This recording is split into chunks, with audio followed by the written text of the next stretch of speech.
정부가 1만 호 지방 미분양을 매입하겠다고 하니까 건설업계는 기본적으로 매우 환영을 하고 있습니다. 그런데 기사를 좀 더 계속해서 읽어보면은요, 50% 1만 호 사는 게 너무 부족하다, 그러니까 다 매입해줘라, 이런 발언들이 있거든요.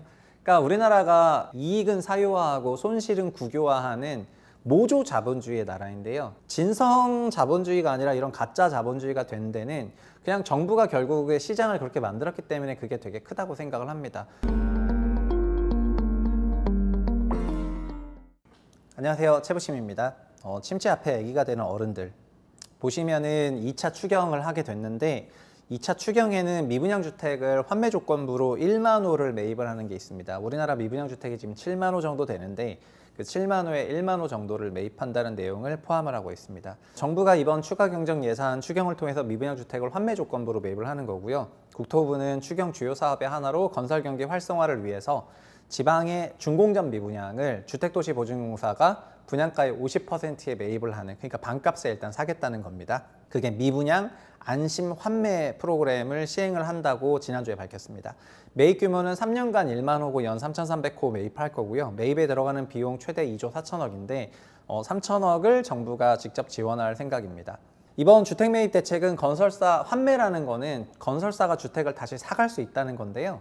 뭔 얘기냐면은 준공 후 1년 이내에 당초 매각 가격에 금융비용을 더한 그런 가격으로 되살 수가 있습니다. 가령 예를 들면은 4억짜리 지방 아파트가 안 팔려요. 그럼 일단 2억의 허그한테 파는 거예요. 건설사가 파는 거고, 그리고 그거를 3억 원에 팔 수 있는 환경이 된다면은 그럼 3억의 제3자한테 팔고 싶은데 그때 그러면은 건설사는 허그에다가 2억에다가 그 2억에 대한 이자비를 지불하고, 그럼 1년이면 5% 한 1,000만 원이겠죠. 그러면 2.1억에 그거를 사서 그 사람한테는 3억에 팔면 된다 이거거든요.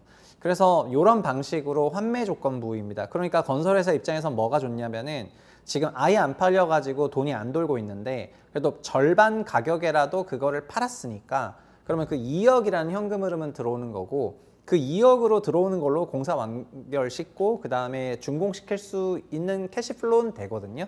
그러니까 그 정도는 해주겠다라는 것입니다. 그리고 나중에 그거를 팔아야 되는 상황이 오면은 그럼 그때 우리한테 이자비만 내가지고 다시 팔아라 라면 되는 거고, 그 이자비도 결국은 팔고 나서 이자비 주면 되는 거니까 어쨌든 파킹을 해주는 거죠. 절반 가격의 유동성을 제공해주는 그런 프로그램으로 하는 것입니다.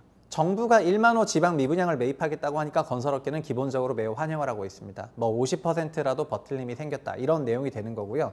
건설 부동산 업계가 정부 미분양을 매입을 해주는 거를 굉장히 환영하고 있다는 거를 알 수 있습니다. 그런데 기사를 좀 더 계속해서 읽어보면은요, 50% 1만 호 사는 게 너무 부족하다, 그러니까 더 사줘라, 그러니까 뭐 다 매입해줘라, 이런 발언들이 있거든요. 그러니까 우리나라가 자꾸 어떤 말씀을 드리냐면은 이익은 사유화하고 손실은 국유화하는 모조 자본주의의 나라인데요. 그러니까 가품이라는 겁니다. 가짜 자본주의의 나라인데 진성 자본주의가 아니라 이런 가짜 자본주의가 된 데는 그냥 정부가 결국에 시장을 그렇게 만들었기 때문에 그게 되게 크다고 생각을 합니다.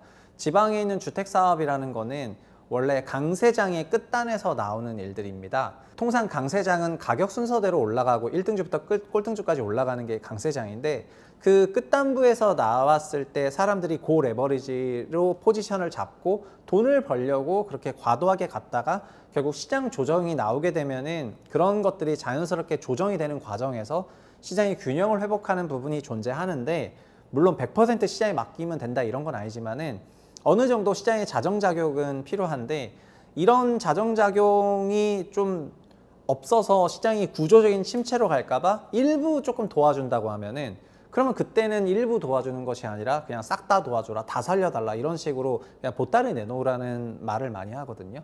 그리고 이것들이 결국 지역에 있는 여러 가지 정치표랑 다 연결되다 보면은 그럼 지역 현안 사업이 되고 지역의 공약이 되고 그 과정에서 결국은 손실이 사유화가 되는 것이 아니라 손실이 국유화가 되는 방향으로 흘러가게 되어 있습니다. 그러니까 이익은 그러면은 그 사업을 하는 사람의 사유화가 되는 것이고, 손실은 국유화가 된다고 하면은 그냥 그 피해는 결국은 눈에 보이지 않는 국민들이 그 돈 다 떠안아야 되는 거랑 마찬가지거든요.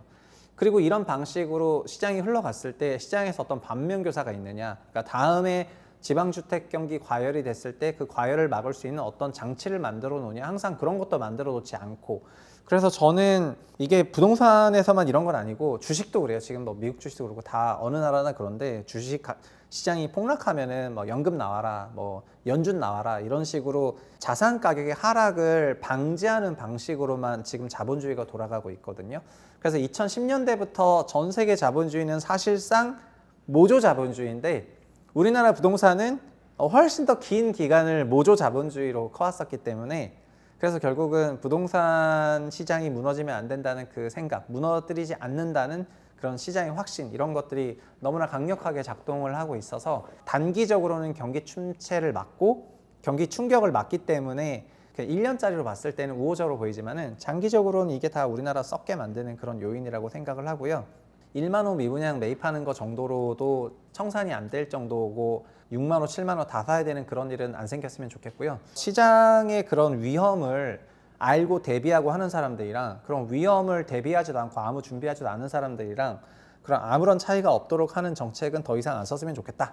이런 말과 마무리 짓도록 하겠습니다. 감사합니다.